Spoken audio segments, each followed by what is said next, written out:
Gelo dinava we da kesekî ku aşık nebû be heye nizanim. Bêguman kesê ku aşık nebû bin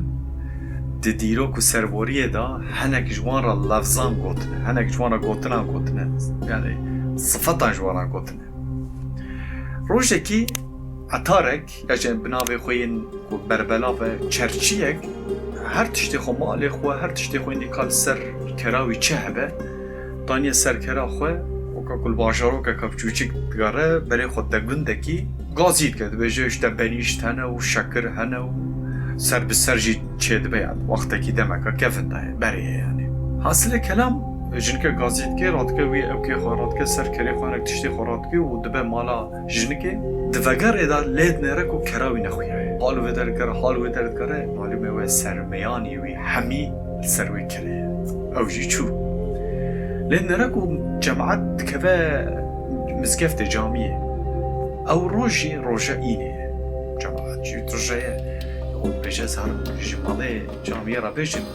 كيش جماعات هنكس دي تبن كرامن بريان ماجد تشج جمالة رابيجن يا سيدا بيجا كرام حال مثلا وين دابو كيش جماعات كس دي تبن كخير خود كوتنك خبرتانك يعني أنونسك بكي مالا بریا کو مجا اینه بکن شه جماعت را خطاب کرد بجه ای جماعت کسی کو دناوا ودا عاشق نبویه هیا گلو هیا کسی تشکیل سانتنه چه خبر دنه چه بیشنش بی بودنه را ای بیشی یعنی عاشق نبو نوا جماعتی دل مسکفته مالا دیساد بجه کسی کو دناوا ودا عاشق نبو به هیا گلو یک کوسا استخوصا شرموسا سرات که يدشي باش ياكل بشوي وشي شوي قوات السنة اوش دستي خوصا بلد كه غازي خوديه كريت كه